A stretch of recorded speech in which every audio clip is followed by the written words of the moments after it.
मैंने कहा तुम सारे लोगों के भीतर कृष्ण सोए हुए हैं। आज आपकी इस दिशा में भी दृष्टि साफ कर देना चाहता हूं कि आखिर किस परमात्मा को खोजा जाए, किस परमात्मा को तुम पाओगे, वो किस रूप में तुम्हें मिलेगा। संक्षेप में यही कहूंगा कि जब आप अपने अंतस केंद्र के प्रति, अपने भीतर के साक्षी के प्रति, स्वयं के प्रति होश पूर्ण होते चले जाते हैं, जितना होश पूर्ण होते चले जाते हैं उतना ही आप परमात्मा के निकट होते चले जाते हैं। और जब पूरा पूरा होश से भर जाते हैं तो परमात्मा आपके भीतर ही प्रकट होता है, परम शांति, परम आनंद, परम सौंदर्य, परम प्रेम के रूप में। और तब सारा अस्तित्व आपकी ओर आकर्षित होने लगता है। पेड़ पौधे, वृक्ष, स्त्री पुरुष, बच्चे, सबके प्राणों में आपके प्रति आकर्षण पैदा हो जाता है। और इस अध्यात्म की यात्रा में दो चीजें महत्वपूर्ण है। एक महत्वपूर्ण है होशपूर्ण जीवन, जिसे मैं कहता हूं ध्यान। ध्यान का अर्थ है अपनी जिंदगी की सभी क्रियाओं के प्रति होशपूर्ण होना, जिंदगी की सभी क्रियाओं के प्रति होशपूर्ण होना। जब आप सभी क्रियाओं के प्रति होशपूर्ण हो जाते हैं, उस स्थिति का नाम है ध्यान। और जब इतना होशपूर्ण हो जाते हैं कि होशपूर्ण होने के लिए कोई क्रिया बचती ही नहीं, जैसे 99% क्रियाओं के प्रति होशपूर्ण हो गए, अब भी एक क्रिया बची है होशपूर्ण होने के लिए, तब तक है ध्यान। और जब वो 1% क्रियाएं भी होशपूर्ण हो गई, तब होशपूर्ण होने के लिए कोई क्रिया बचेगी नहीं। उस अवस्था को हम कहते हैं समाधि, उस अवस्था को कहते हैं सुपर कॉन्शियसनेस, उस अवस्था को कहते हैं परम आनंद, उस अवस्था को कहते हैं निर्वाण, उस अवस्था को कहते हैं कैवल्य, उसे कहते हैं मोक्ष, उसे ही कहते हैं मुक्ति, उसे ही कहते हैं परमात्मा का प्रकट हो जाना। दुनिया के सारे धर्म तुम्हें परमात्मा की शिक्षा देते रहे, मैं तुम्हें इस संपूर्ण अस्तित्व के साथ एक लय होने का विज्ञान देना चाहता हूं।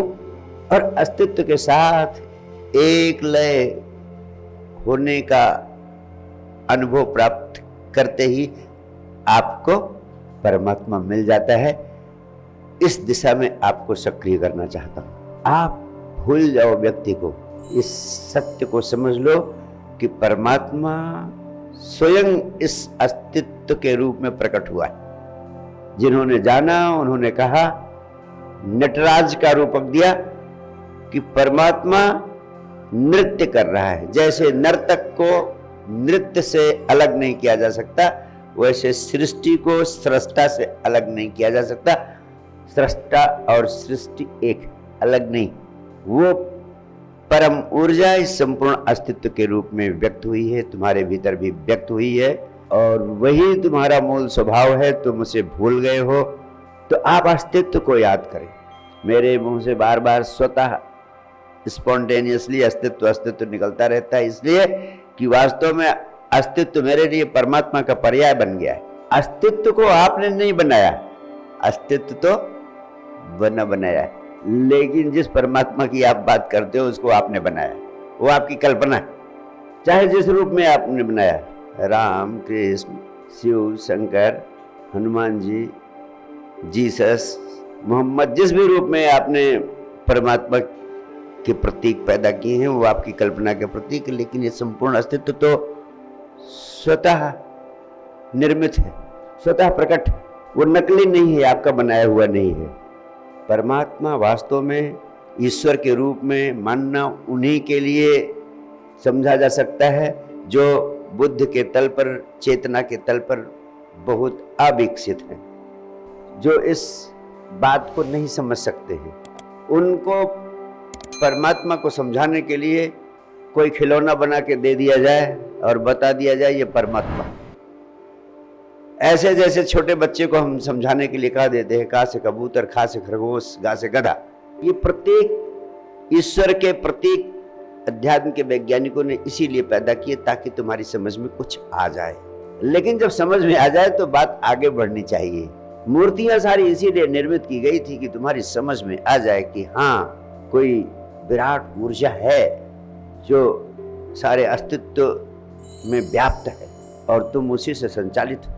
नासमझों को, बच्चों को, अविकसित लोगों को इस सत्य को बताने के लिए हमें मूर्तियां बनानी पड़ी। उनका औचित्य है, उनके खिलाफ नहीं, उनका औचित्य है, लेकिन उतना ही औचित्य है जितना का से कबूतर खा से खरगोश का है।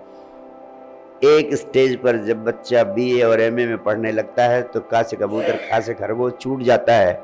तो आपको तय करना है कि आप किस क्लास में, नर्सरी में हैं, केजी में हैं, का से कबूतर खा से खरगोश में है, या उसके ऊपर भी उठ चुके हैं।